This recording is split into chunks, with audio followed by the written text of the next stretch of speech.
Trap has provided vegan treats for everybody today, so help yourselves.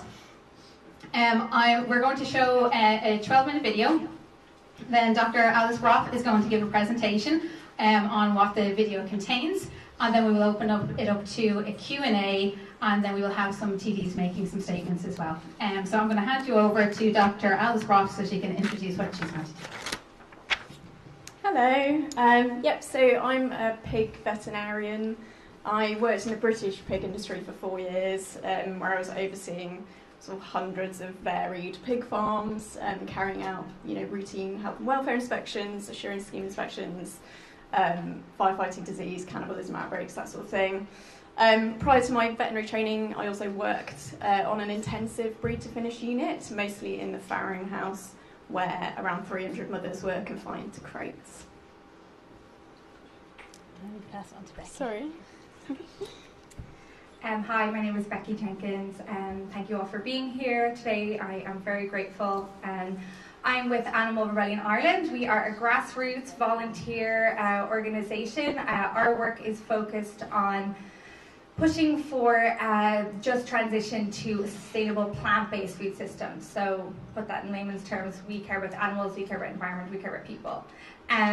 The video that you're going to see in a moment is not easy to watch, but it's only about 10 minutes, and if we can endure, I think we can endure 10 minutes of this if these animals can endure their whole lives in these conditions.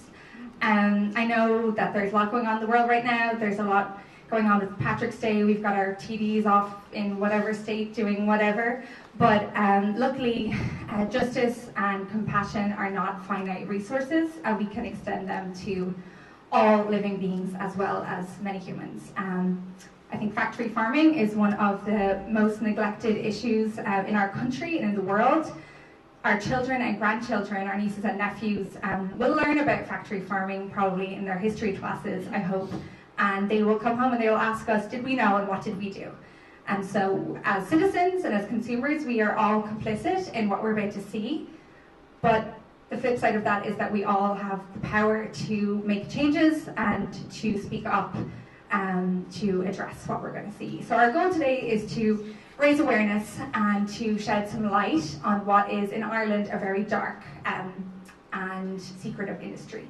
So with that, unless there's anything else you'd like to add at this point, we will start the video, and then Dr. Alice will give a brief talk, and we will open for Q&A with Dr. Alice, Laura, and myself. Thank you all so much for being here. I really appreciate it. Viewer discretion is advised. In March 2024, we released our first investigation into the horrific reality of Ireland's food industry.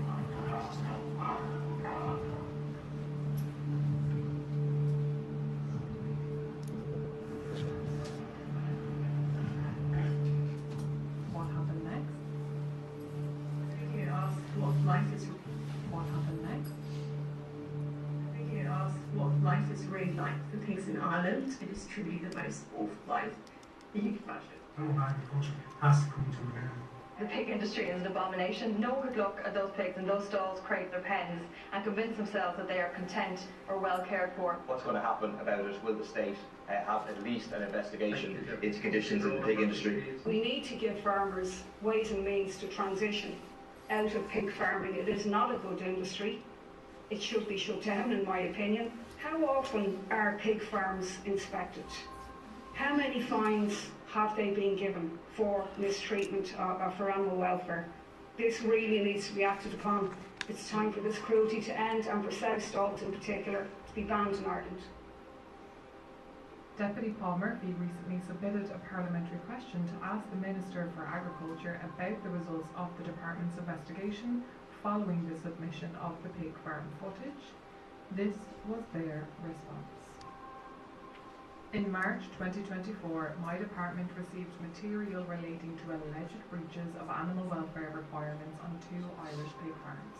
I can confirm that the material was reviewed by my officials and a follow-up investigation was commenced. Enforcement actions as considered necessary and appropriate were taken. The matter is still subject to ongoing review and investigation. I can also confirm to the Deputy that pig farms in Ireland are subject to risk-based animal inspections as part of official controls carried out under specific pig welfare legislation. My department is fully committed to promoting and maintaining high animal welfare standards and to continued enforcement of the Animal Health and Welfare Act 2013 and other relevant animal welfare legislation. A few months later, we continued our efforts to expose the truth, and this is what we found. Location: Cavan. Farms visited: 4. In 2023, there were approximately 93 pig farms in the county of Cavan. Approximately 96.8% of pigs in Ireland are kept on large-scale factory farms. Like our previous investigation, we picked the farms at random with no prior tip-offs or knowledge of the conditions contained within. We have now visited 6 farms in total, all with the same conditions found. Farm 1. This is what the outside of hell looks like. Just like our first investigation, you are about to witness both legal and illegal animal cruelty. What is legal? Sow stalls, farrowing crates, barren fattening pens, tail docking when farmers deem it necessary, no outdoor space, no bedding, no natural light. What's illegal? Filthy conditions, no food, no water, no enrichment, no veterinary treatment. Filthy, disgusting farrowing crates, no space to move, and every piglet had their tail docked without anaesthetic. This piglet was unable to stand or get away from its siblings pushing them around. Unusual, stereotypical behaviour was displayed by this poor sow who was lying down, obsessively licking the floor of her crate the entire time we were there. Stereotypical behaviour is repetitive behaviour with no goal or function resulting from extreme stress. These behaviours are rarely seen in animals in the wild and are most commonly found in animals kept in captivity. As you can see here, she has nothing in her trough. Other stalls were filthy with feces. This piglet was unable to stand or walk properly and had a very visible injured front right foot. Bar biting, common in distressed pigs, is witnessed here. This room is their daily life, with no escape from suffering every second of the day. Note that in this shed, even though it was night time, the lights were kept on permanently.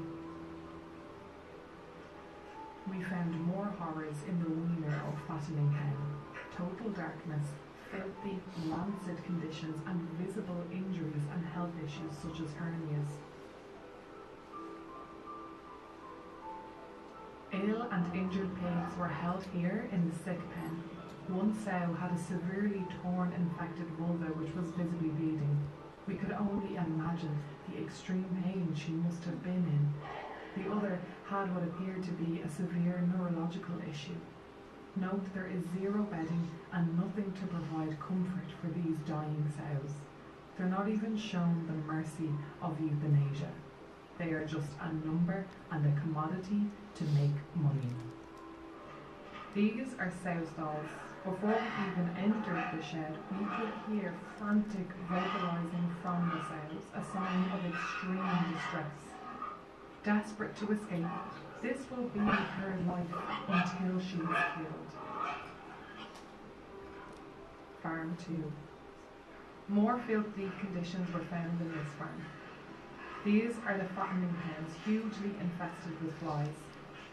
This piglet was suffering from ear necrosis. A probable cause for this could be biting, which is a common symptom of extreme stress due to confinement. It could also be due to an infection. The fattening pens were loud and had no bedding or any enrichment. Here you can see more injured ears affected by necrosis. We found this dead pig outside the buildings. Note the missing eye, indicating that the body had been left there for at least several hours. This is a huge biosecurity violation, which is a risk to both human and animal health. Farm 3. There were truly revolting sheds at this farm. Look at the cobwebs and the state of the ceiling. Those bars hanging by chains are supposed to be their entertainment, known in the industry as enrichment. The next shed of sow stalls were no different. Can you imagine this being your life? Rub wounds were prevalent along with flies. This was just sitting out there in the open, not stored properly. It's a bottle of Azacort which is used to control aggression or stress in sows. The next day, we observed these pigs left in a transport truck, unattended and very agitated. Farm 4. This farm, a breeding facility, was newer and much bigger than the previous 3 we visited. It had thousands of pigs on site, confined, no bedding, no enrichment, and a sow who was visibly lame and in pain. The site was fly infested and scratch marks were visible on many pigs throughout the sheds we visited. Artificial lights were on even though it was the middle of the night. No animal deserves a life like this. We found enrichment in these 2 pens, planks of wood and metal chains. How was this supposed to stimulate or entertain them? This sow was very thin and covered in flies. Bar biting was common here too.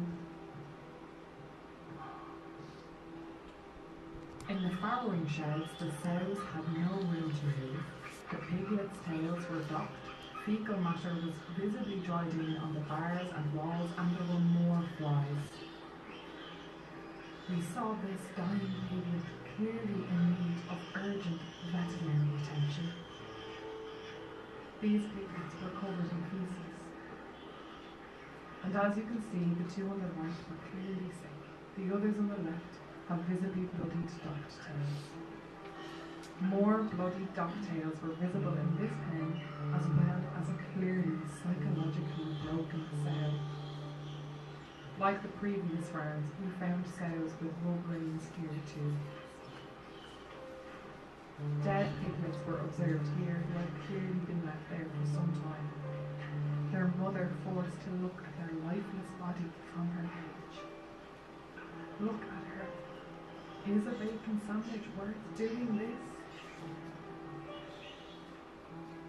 We found charts like this which list possible reasons for deaths on the farms, all acceptable in the pig industry.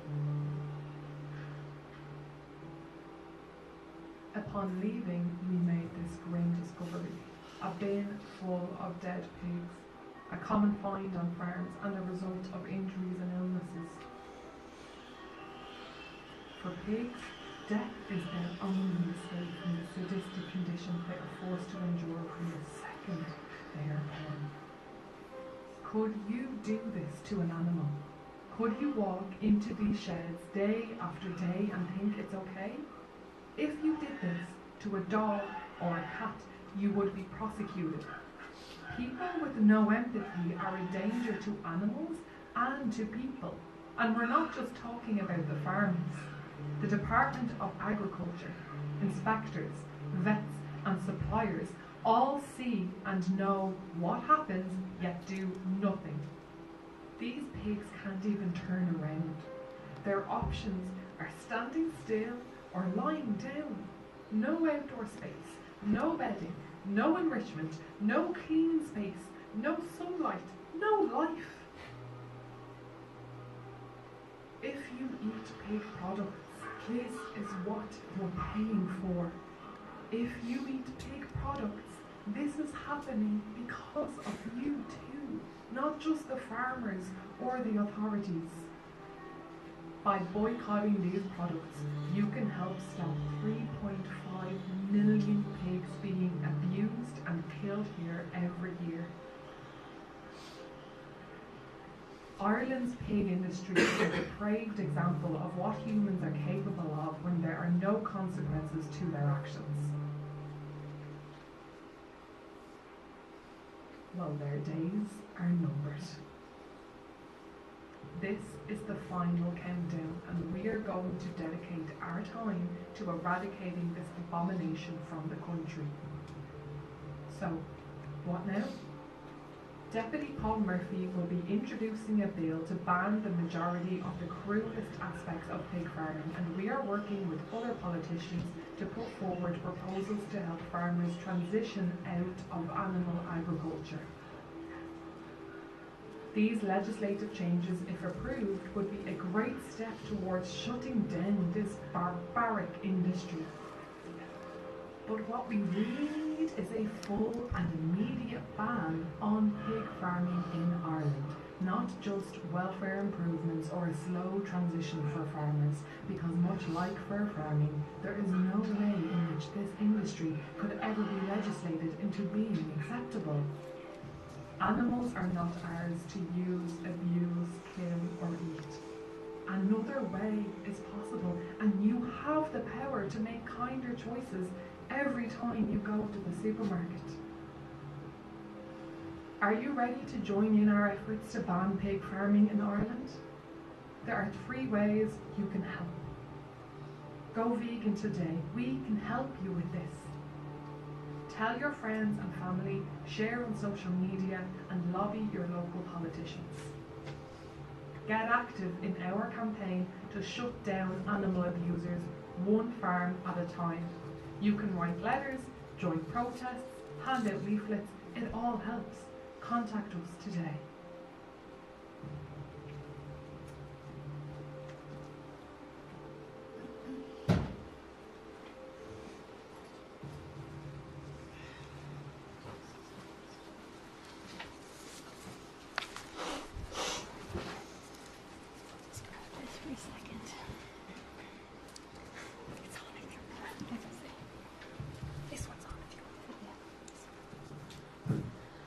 Okay, that was the video.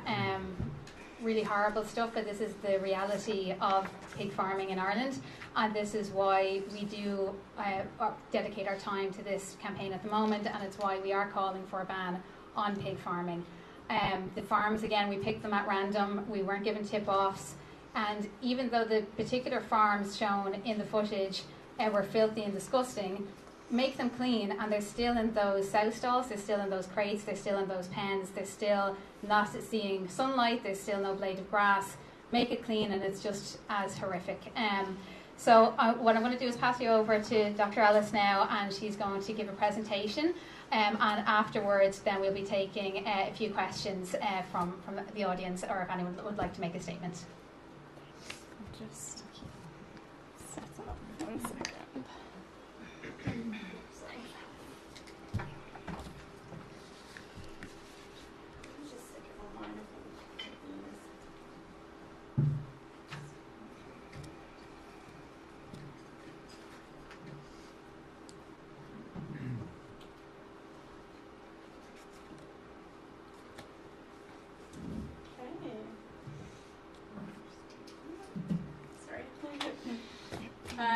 Okay. Where's that gone? So, back again. That's exciting. Hope that doesn't happen very well. So, do go back and watch last year's press conference, by the way, because I'm going to try and cover some different topics this year a little bit. But just to say to start, I've seen all of this firsthand, repeatedly over a period of years. The only difference in my experience is that we don't have sow stalls in the UK, though I have reviewed a lot of footage of sows in stalls, sadly. But these are not isolated incidents by any means. They represent issues you'd very much expect to find on farms that look like this. So I've picked some images out of the videos you've already seen, just so I can talk over them.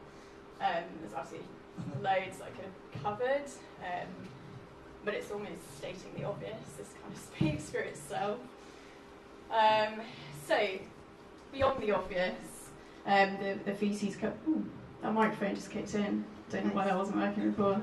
Hope you've heard everything I've said so far. So beyond the obvious, the feces covered pigs, surfaces, flies, lack of enrichment and comfort. This looks like pretty typical stocking density, so these pigs have got a little bit of growing left to go. But they've also got extremely short tail docks, so docking the tails right down to the base of the spine like that suggests to me that this unit is expecting problems with tail biting or basing that decision on previous disasters with tail biting. In the wider shots of these pens, you can see lots of pigs with wounds on their bodies from fighting due to being crammed into these inappropriate groupings, and some emaciated pigs who likely won't reach slaughter. So closer in on these growers, I'm going to play this video and I want you to listen to it and see if you can hear like the background coughing. I don't know if it's going to come through.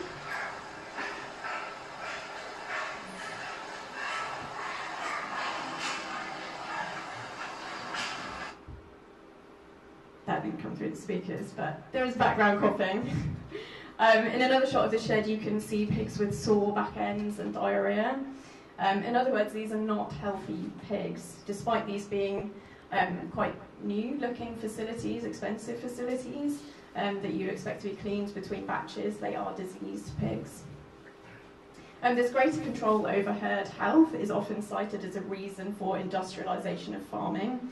But as we're seeing with avian influenza in the UK and the US particularly, and as we saw with African swine fever in China, where 200 million pigs died in the space of 2 years, that is not a valid reason. Cramped, stressed, filthy animals tend to be more vulnerable to disease, as you'd expect, as well as the rapid progression and spread of disease. Conversely, pigs raised in natural environments have the chance to develop robust immune systems, like with healthy gut development, strong musculoskeletal systems, generally lower stress levels. Even if it were a valid argument, would you rather be caged and disease-free or risk exposure to a few bugs roaming free? So the disease is a risk factor for this vice behaviour, sort of coping mechanism in response to stress. Vice behaviours like tail, vulval flank and ear biting. So the video correctly mentions ear necrosis. It's throughout this whole shed, not just this pen. It can be due to infection, biting, injury, and exacerbated by certain environmental conditions. But I suspect because the tails have been removed, made unavailable, because they're sick, because they live in these conditions, it's likely due to biting.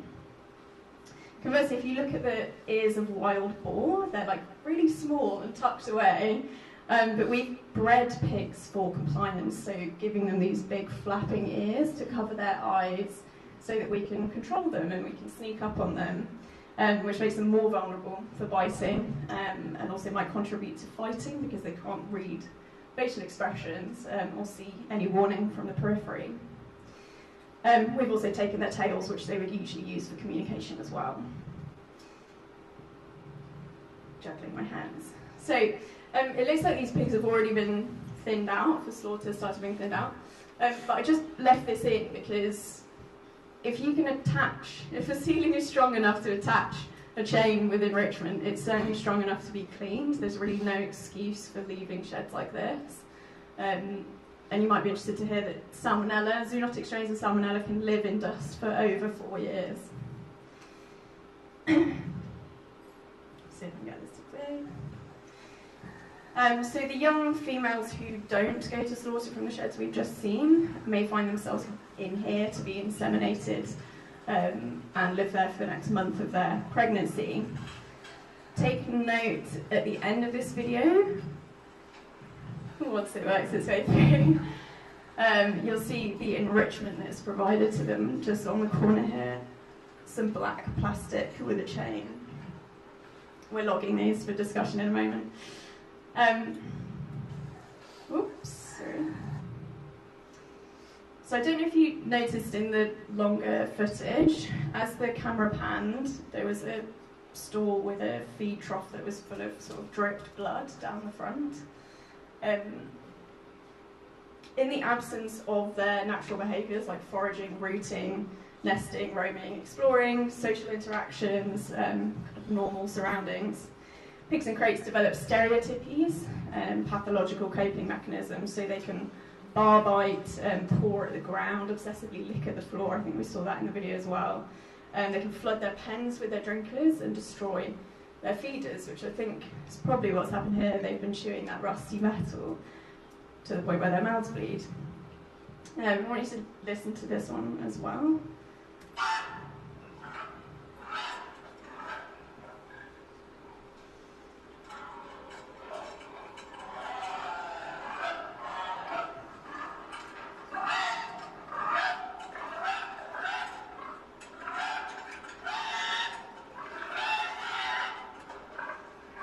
So these sounds are extremely agitated.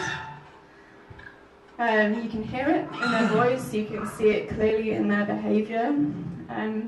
Pigs actually use over 20 different vocalisations, and they can change the tone and the pitch to communicate really effectively. They're so communicative, and they have many ways in which they communicate, but their vocalisations seem to be a really obvious way that they do that. They have food available here, so it's not a cry for feed. This looks just like a desperate attempt to get out. Pigs can recognise people by their facial features, and they can remember events from their past. So I wonder if they've recognised that these are not the same people that trapped them in there and took away their last litter of babies. Perhaps they're asking for help. Oh, sorry. Every time I press next, it plays again. Okay. So this is the respite that exhausted mothers are afforded when they come out of their crates. Again, barren, comfortless pens, and because they're kind of constantly moving through this cycle of extreme confinement through to being forced into these unusual groupings in barren pens, losing their babies prematurely that they're not expecting, they can kind of end in these tussles to re-establish hierarchies and relieve tension, which is what these body marks are on her. In the video, we saw that very poorly stored bottle of Azaport, and that's actually a sedative, so they use that to kind of quell the stress of extreme confinement, usually when you're putting a gilt in for their first time in a cage, or to deal with situations like this. Also, just really enjoyed the way that these two are sleeping on the top right, with the nose between the legs there. Pigs are really social animals. They display emotional contagion. So what that means basically, if one pig experiences a negative stimulus, then the others will provide social support through physical contact, nose to nose, body to body. So kind of the basis for empathy, even if they haven't experienced that stimulus themselves.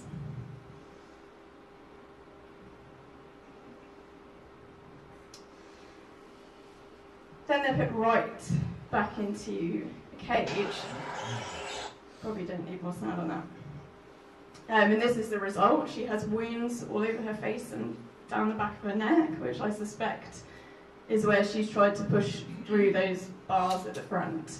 I'm really unsure why they've put their troughs together like that. It's a really unusual thing to do if you understand pig behaviour. So pigs in their natural surroundings will leave their herd to go and find like an isolated nest site to farrow away from everyone else. So it's probably incredibly stressful being put there face to face. They might not get on, they're individuals like us after all. Those two might just not like each other. You can hear piglets squealing. There will be hundreds of piglets in one shed, which adds to the level of distress that these mothers experience. And this orange plastic bit is her enrichment, if you can take that seriously.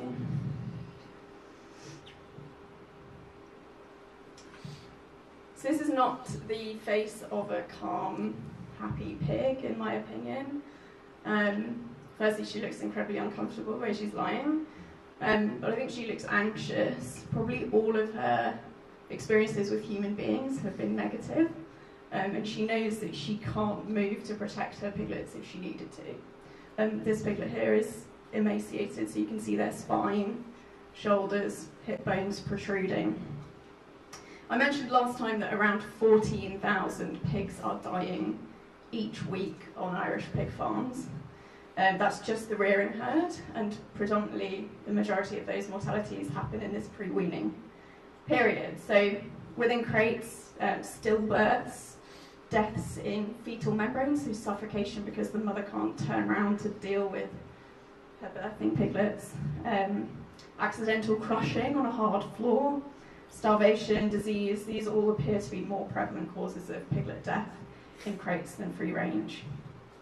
So the resulting pre-weaning mortality rate, I'm going to use the UK as an example because you guys don't have much outdoor production. The mortality rate is lower in the outdoor herd than the indoor.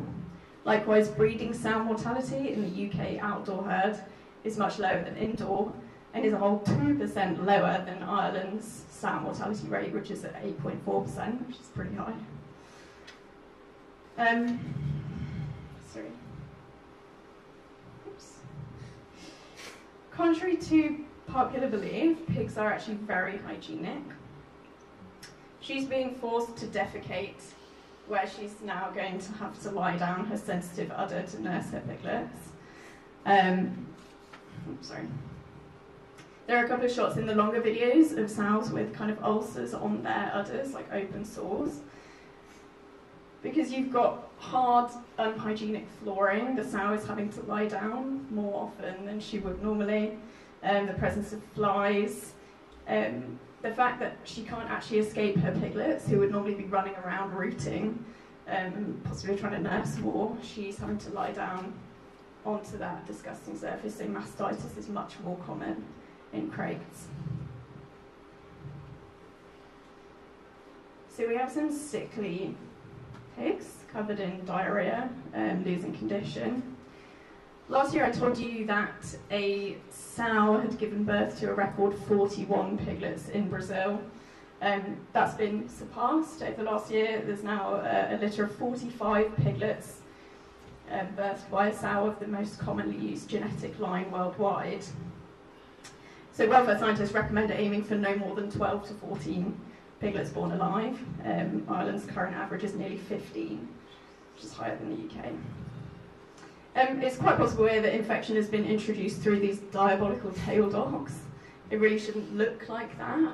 I have been sent a video recently of a farmer clipping the teeth of piglets and then using the same clippers to dock the tails without washing in between, despite the fact it would have been taught otherwise.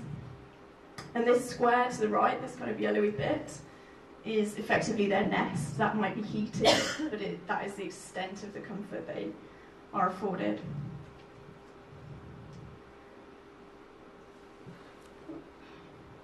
So we get a view of the full extent of her enrichment here. She's got a bit of wood on a chain and an orange plastic piece attached to that bar. That's a dead piglet lying in front of her. She went on to exhibit stereotypies like bar biting and licking the floor. But these pigs see no natural light. Sometimes the artificial lights are left on overnight, as these guys found. That's effectively psychological torture, disrupting their sleep like that, and affecting their diurnal rhythms. A phenomenon observed predominantly in crated first-time mothers is the savaging of their own young shortly after birth. So savaging is killing and sometimes cannibalising piglets.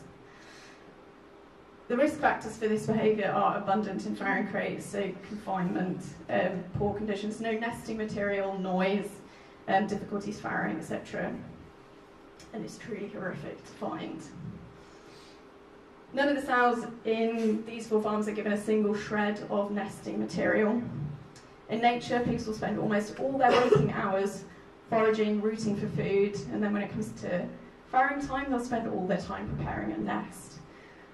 They've got nothing, and we can't explain to them why they're in here and that it's temporary. This is their entire reality, just that metal feeder and piece of plastic.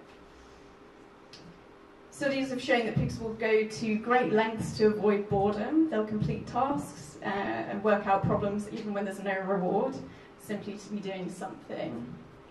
They can navigate and remember mazes at just a few days old.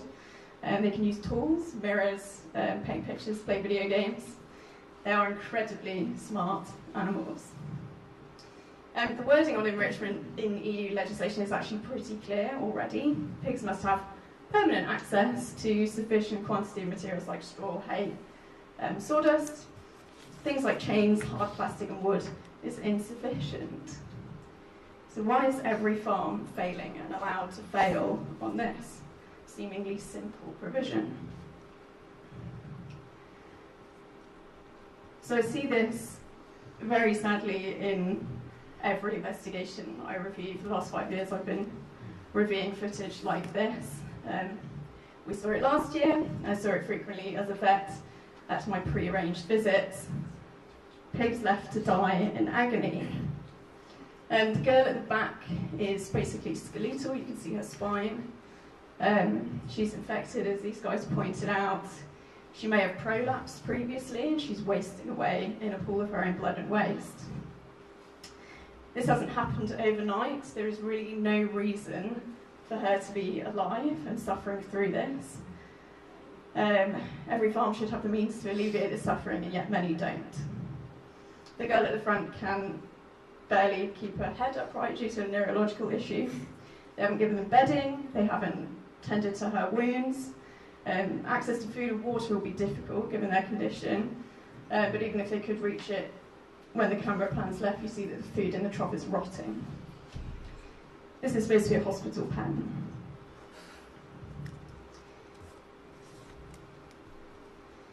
I'll end on this one. So she's dying. She needed help weeks ago. Her piglets, as you can see on the right, are actually okay. The aim for this farm will be to get them to weaning weight and then shoot her as a waste product. Or, like the previous two, just leave her in a pen to die. These prolonged periods in cages on hard floors cause irreversible damage to their bodies, very well recognised, for affecting cardiac function, bone strength, muscle tone. Nerve damage can leave them getting up at the end of a farrowing period and unable to walk. Pressure sores, like we saw in the footage, develop commonly and heal very poorly. And I mentioned mastitis, but we also see more prolapses and difficulties farrowing. I'm pulling it together now. So at the very start of the animal welfare in the Department for Agriculture document, it states animals are entitled to the 5 freedoms. Those freedoms are freedom from hunger, thirst and malnutrition, from discomfort, from pain, injury and disease, from fear and distress, and freedom to express normal behaviour. It's also now widely accepted in welfare science that to provide good welfare is not only to remove the negative experiences, but to provide opportunity for positive ones. We never provide factory farms an opportunity for joy or positive experience. They have no play, no comfort, no stimulation or expression of normal behaviour. Those 5 freedoms are the most basic welfare needs, and yet none of them appear to be met here. So how does this keep happening? The department also alluded to their risk-based welfare inspections. This means that a farm already has to have been flagged at one of their routine pre-arranged inspections, or exposed, to receive an unannounced visit where the farmer doesn't have time to prepare and put enrichment in, etc. I also looked up your board beer inspection protocols. They suggest 1 to 1.5 hours to go around all the buildings, storage, feed mills, speak to all the staff, etc.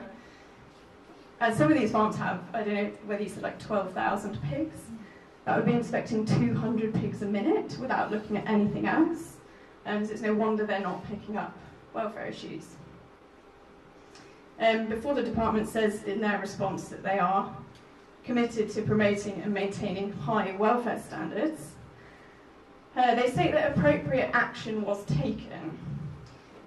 Now I'd say as a matter of public interest, we ought to know what happens to these farms. They are taking public money for a public good, even if some of us don't want it. But yeah, they're allowed to hide the entire process from the public. The reality, I think, is that their oversight and enforcement, if 97% of farms look like this in Ireland, what can they actually do?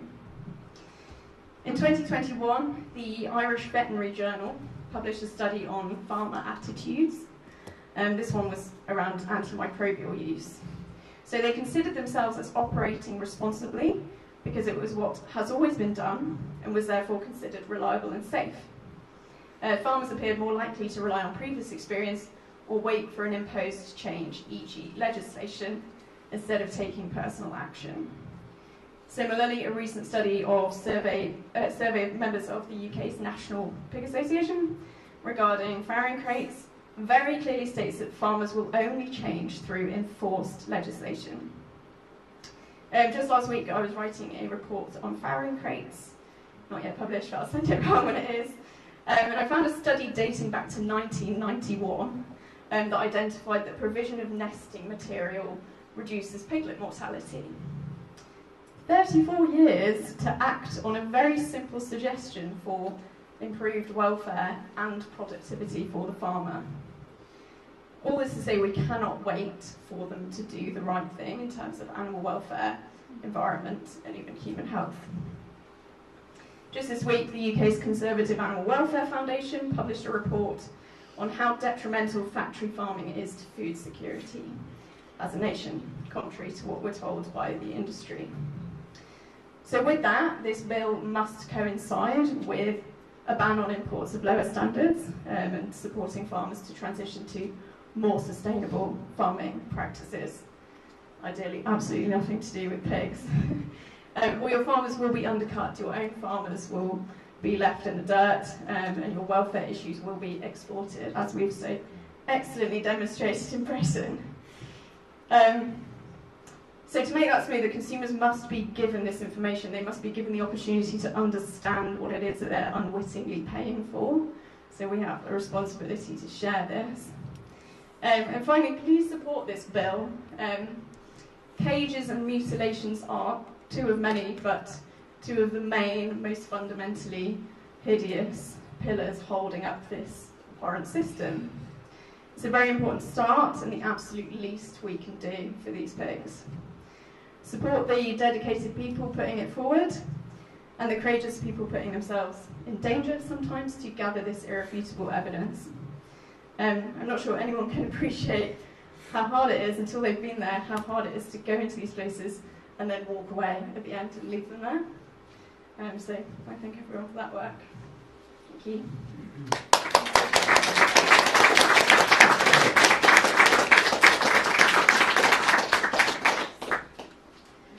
Thank you, Alice, for that. That was an incredible presentation.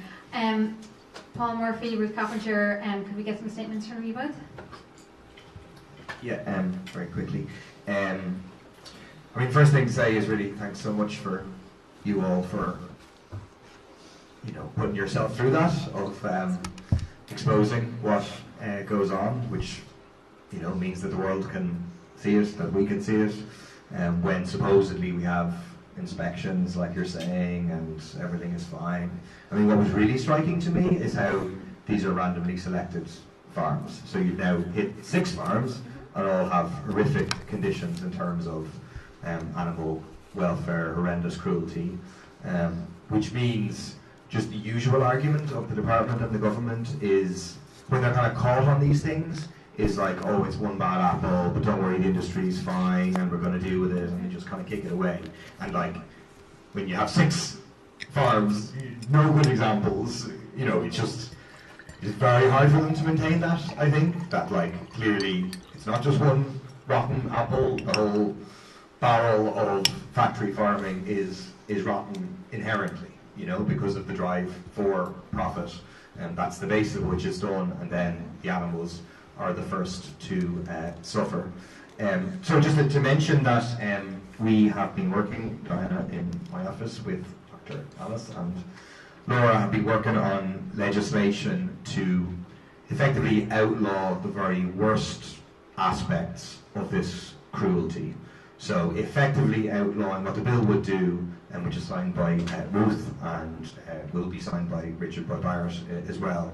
What the bill will do is effectively outlaw all forms of mutilation of pigs. So tail docking, teeth clipping and castration would be outlawed, and then effectively ban the use of sow stalls and farrowing crates. So the very, very worst aspects, obviously we acknowledge there's still there's still lots of bad things that would be left, but the reality would be, in terms of if it was actually implemented, it would be a fundamental challenge to the current model of factory farming in terms of the amount of space that would be required for pigs and so on. They just couldn't continue on the current basis, and it's done with a view to then having the opportunity to speak out about these things in the Dáil. So it's been submitted to the Bills Office now, and we'll get a chance to introduce it at first stage, hopefully certainly before the summertime, as soon as possible. It's just a bit of a process. We'll get a chance to speak about it then in the Dáil, to speak about some of this evidence, also the evidence from last year, and to outline the rationale for it. But also more immediately, I'm sure both myself and Ruth and others will try and raise it. The Dáil's not on this week, but the Dáil's back next week, and so we'll definitely try and raise it then. The main thing is really fair play to you all. Thank you. Thank you, Paul.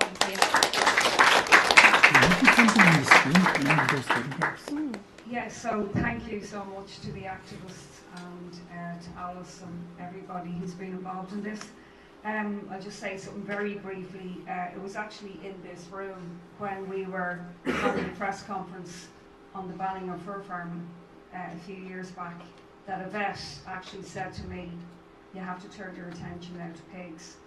And this was a vet who had visited farms, I'm sure like Alice, in the course of their job, and was just disgusted by what they saw. So obviously I think it would be very good to get vets on side like we did with the ban on fur farming, because that was actually the death knell of fur farming in reality, because it was very difficult for TDs to argue with vets. But I think the intelligence of pigs just was really brought out there. I think we need to really bring that out, so maligned actually in popular culture and discourse. I think Ireland's agri-food sector is, touted so much with the lovely shamrock on it, and this impression that everything is produced in a wholesome way. And if you actually walk around, it's impossible to avoid ham in anything, be it like in any restaurant or sandwich or whatever. So it is a huge part of people's culture. We have to change and educate people as to what is actually going on, because ultimately the people in the Dáil we know are tied in completely with the factory farming ethos and industry. So I think it's about popular opinion pressuring TDs yet again. We know they allow animals to be used for entertainment and abused. So yeah, I'm looking forward to the impact of this on social media. We'll do anything that we can to share and to promote it. And then in the run up to the bill, hopefully we can bring more attention onto it as well. So thanks so much.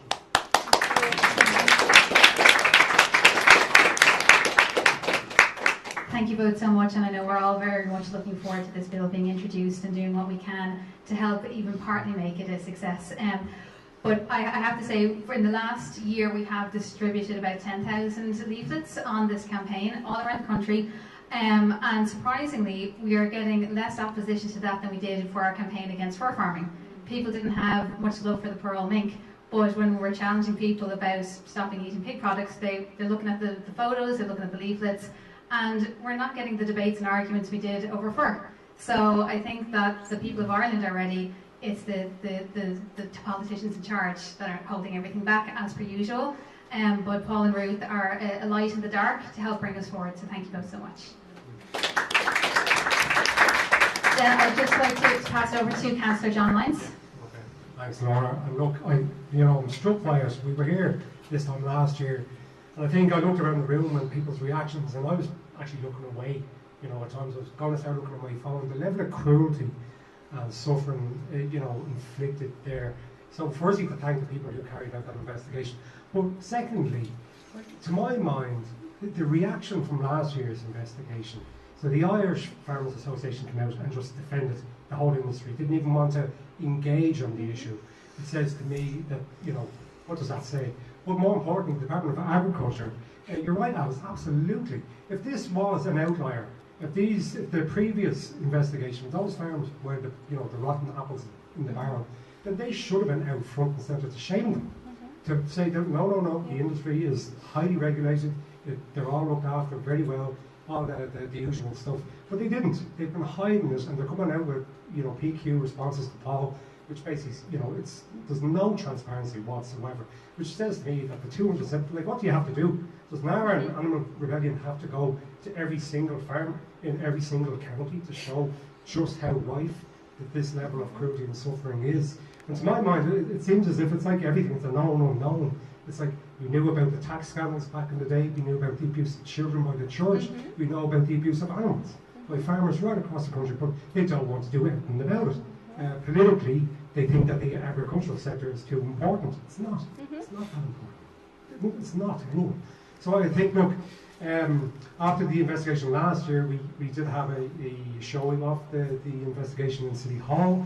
There is apparently going to be set up in Dublin City Council a new animal welfare group, so I think we could use that as a way through, just to get the information out there. Because to my mind, I'm just thinking of those pigs here now, right now. You know, the level of suffering, it's horrific, and you look at their eyes, and you can see the pain and conditions. So it's just not acceptable, and for any human being in the Dáil or in any of the state bodies that have any role to play in this, for them not to be spurred into action by that level of suffering, it says so much about them as individuals. It really does. It's shameful. So we have to shame them. It's the only way you seem to get anything done in this country is to shame politicians into action. So just 100% support, and we'll do whatever we can in Dublin City Council to support you. Okay.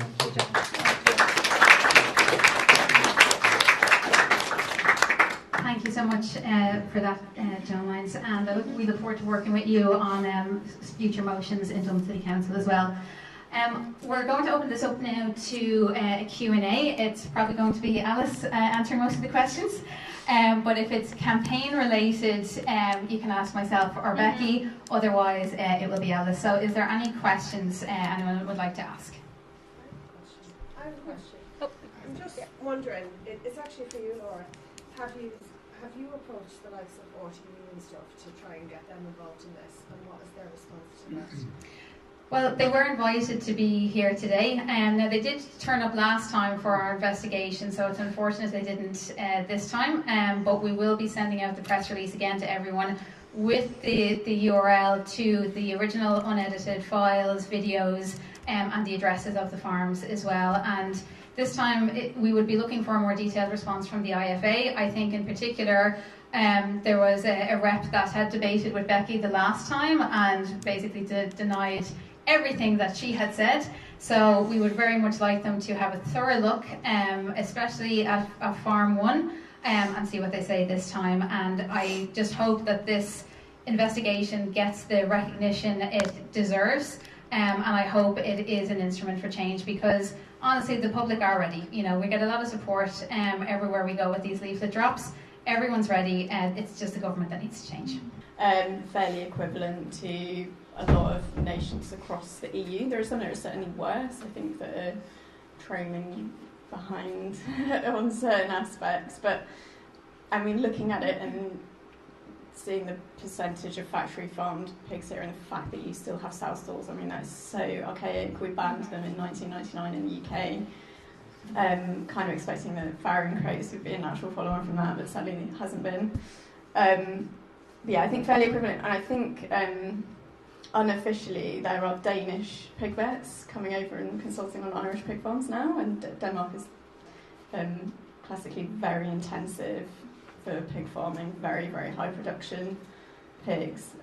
So I'm concerned that there is that kind of EU influence of intensify and grow and just stop, like you're already kind of at the limit of what you can do here. I mean, in terms of your space and land, this is coming off topic a little bit, but I think you're down to like 1% native forest cover here. Like there isn't physically enough land to intensify and increase the pollution from these sorts of industries as well. Like it's a huge mistake to be going sort of in that direction.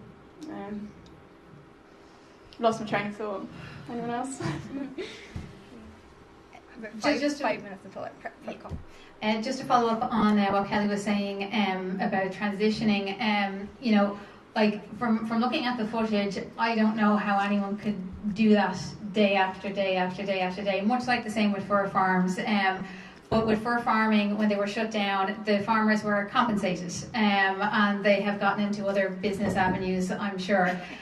So we can provide the same sort of transition. But I also like to mention that when we talk about a just transition, just for whom? You know, I mean, if the government wanted to, they could provide all these farmers with funding into something alternative. But it can't be over a lengthy phase-out time. I mean, every second that those pigs are there is a second too long. And, you know, I've been vegan since I was 14, and I'm nearly 36 now. And for me, being part of these investigations, I feel forever changed and scarred for life from just being in there and seeing it, as Alice and Becky will know as well. So I have to reiterate that we want to keep the animals centred in the fight, but absolutely we don't want anyone, you know, out of pocket or homeless. We want everyone to be able to live their lives and transition out of animal agriculture, but there needs to be a rapid pace on this, because you all saw the footage. That's happening right now, and a lot of the pigs that we witnessed are already dead, and there's new ones in their place, and we can't let this cycle keep continuing. And I just want to say thanks to Cara. She was the voiceover for our video, and she had to watch all this footage raw and go over it. So it was a very traumatic experience for her too. And Chloe McKeown, our video editor, she had to go through hours and hours and hours of footage, slicing everything together. Absolutely horrific. Both of them doing it on a voluntary basis. Alice is here as a voluntary basis. We're not being charged a fee for her time. And without Alice, we wouldn't have the weight of our campaign. Alice has been in touch with Paul Murphy's office on this bill. I mean, this is a huge collaborative effort, and even though I'm the public face of NARA and Beck would be the public face of Animal Rebellion, there is a huge team involved in this, and a huge team that will have to remain anonymous for security reasons, because there was big teams investigating, but there's a huge amount of work went into this from everyone. And I hope that one day all of us can publicly come out and say we were part of the campaign when we're celebrating the death of the industry. So thank you all for being here. I'm just going to see if Becky would like to comment. Just thanks. Very grateful for you all for watching it. And yeah, there's a lot of issues here. There's workers' issues, which you couldn't get into, migrant workers' issues, environmental issues, community, poverty issues, but again, just for today, we want to keep the animals front and center. Though, as you were saying, you know, compassion, justice, not finite resources. And thank you all for being here. There is a photo call at 12:15 outside. Really appreciate you taking the time. I know it's not a fun way to spend the morning, but there is thankfully some vegan treats from. It's a